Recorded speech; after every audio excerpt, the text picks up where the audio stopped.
You know, we gotta hand it to Geoff Keighley. In just a few short years, he's taken this show from being the VGA's weird stepchild to the most respected awards ceremony in the video game industry.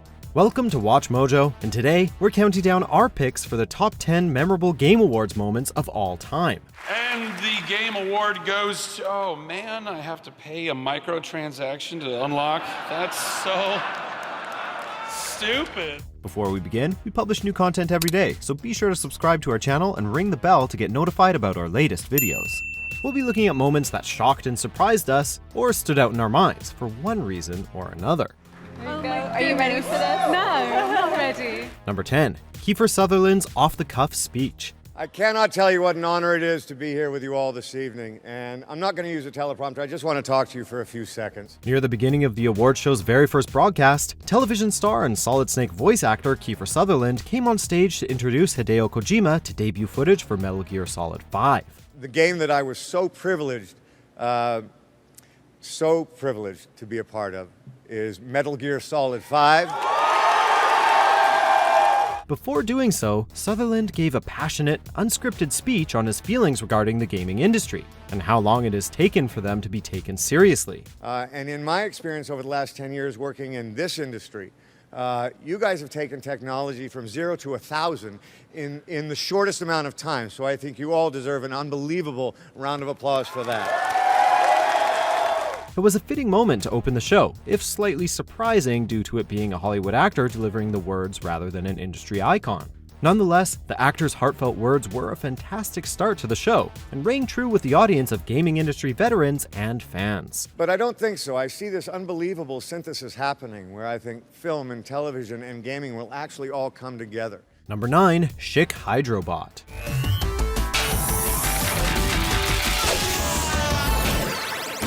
In what has to be the strangest moment in the Game Awards' short history, a partnership deal with Schick Razors resulted in this robotic monstrosity being introduced by Kyle Bosman during the 2016 show. Schick's Hydrobot. This giant razor android was brought in as a sponsorship deal and also came with a few short clips of a Mortal Kombat-style fighting game pitting the Hydrobot against another razor called Lube Strip. The Game Awards has done a fairly good job of avoiding the cringe-inducing segments of past video game awards shows, but this was definitely not one of their finer moments. We gotta go. Hydrobot is gonna school me on how to protect my skin from irritation. Number 8. Ken and Roberta Williams win the Inaugural Industry Icon Award. Tonight we're proud to honor two visionaries who entertained and inspired countless of players and developers. Perhaps one of the most notable segments for the Game Awards is the Industry Icon, an award given to those who leave a long-standing impact on video games as a whole that is still felt today. Ken and Roberta Williams, founders of Sierra Entertainment, were hallmarked as the show's first industry icons. They were pioneers of the adventure genre, becoming giant figures in the earlier days of the industry with the development of the classic King's Quest. Sierra Games tackled all genres, like comedy with Space Quest, thriller with Gabriel Knight, role-playing adventures with Quest for Glory, and other pursuits with Leisure Suit Larry. Despite not being household names, the Game Awards electing to give Ken and Roberta the honor was a surprising and powerful moment, one that helped solidify the show as being something to take seriously in the gaming industry. A few days later, she said, we got to go to dinner, and she took me to dinner and spent the evening describing her vision for what a game could be. Number 7. Reggie Fils-Aime's eulogy of Satoru Iwata. Earlier this year, our industry lost one of its greatest leaders.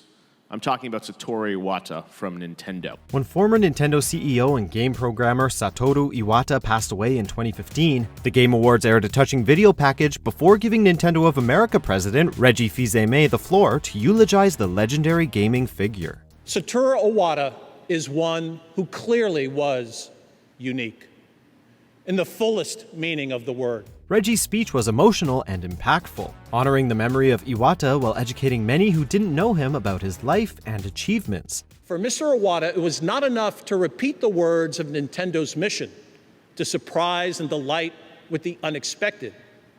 He lived those words. Reggie has always been a gifted speaker, and it's unlikely Nintendo could have chosen a better person to deliver this eulogy.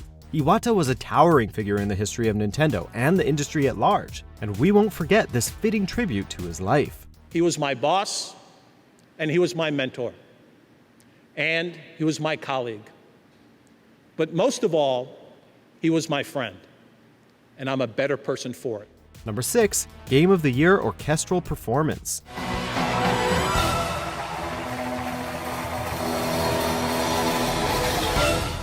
For the 2017 show, the Game Awards had a full on-stage orchestra to play amazing game theme renditions throughout the night, but they saved the best for last.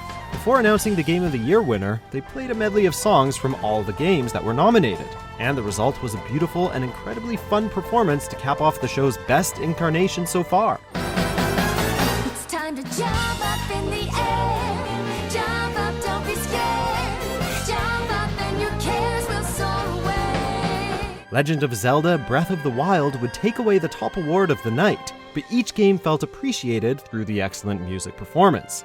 We'll soon find out if the show plans to bring back the orchestra for the 2018 edition of the awards, and we've definitely got our fingers crossed.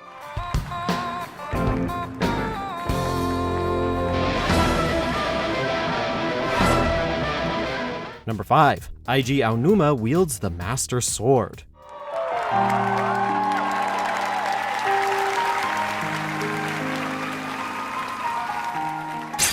Another highlight from the 2017 awards came when Breath of the Wild producer Eiji Aonuma arrived on stage to announce the game's new downloadable content, titled The Champion's Ballad.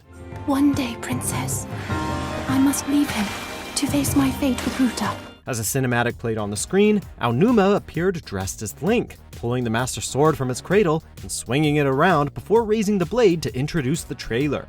Partially funny and partially inspiring, this brief appearance of the longtime Legend of Zelda producer had some sort of effect on nearly everyone.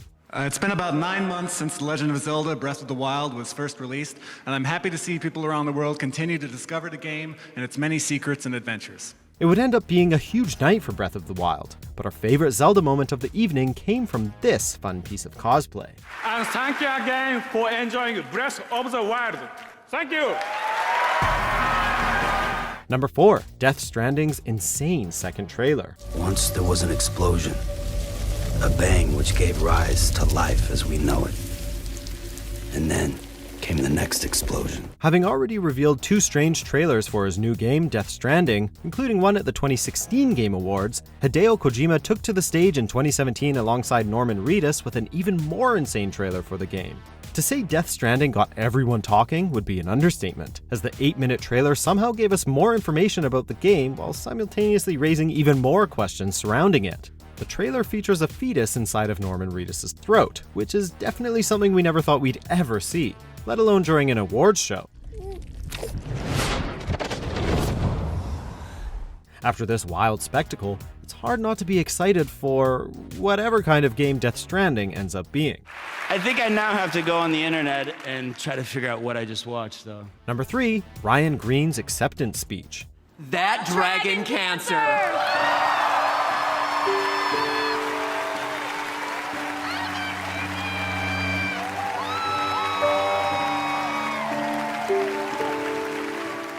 That Dragon Cancer is a 2016 interactive autobiographical game directed by Ryan Green, whose son Joel was diagnosed with terminal cancer before his first birthday.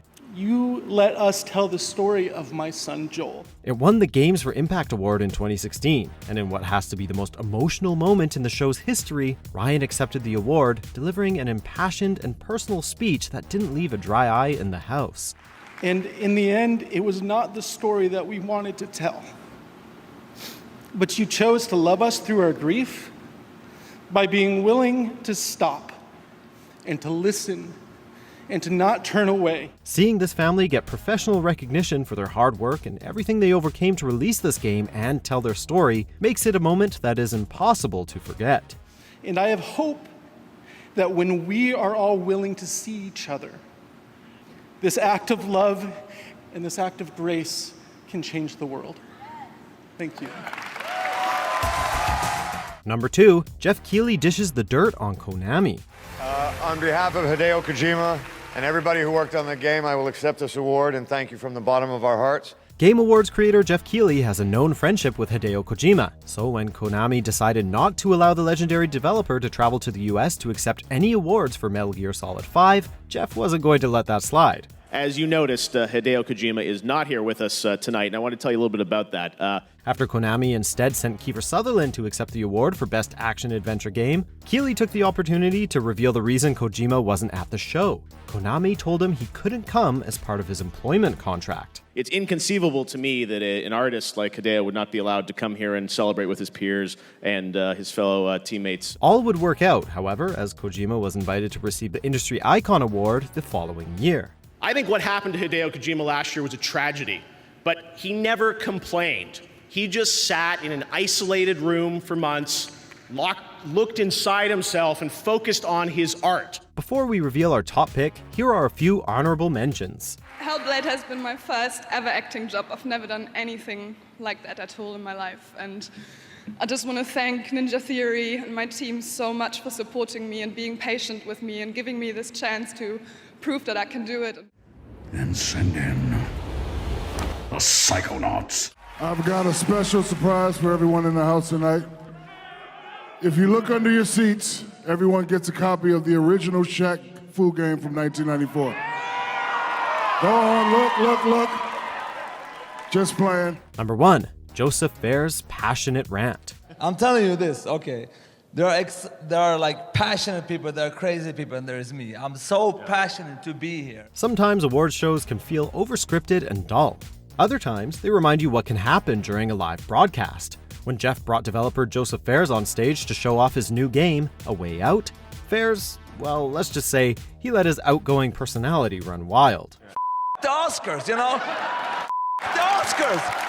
You! The always calm Keely attempts to keep Fares on track, but the sailor-mouthed developer goes on for a long time before showing the trailer for the game. This is my time to shine, man. You know how proud I am to be able to see the streets. The best part about Fares is that everything he says is harmless, and genuinely he seems like a guy who is just passionate about games. I'm a passionate man. Nobody will ever, even if I do AAA, this is an independent game, but even if I do that, it will always be the game I want it to be. Do you agree with our picks? Check out these other great clips from WatchMojo and be sure to subscribe and ring the bell to be notified about our latest videos.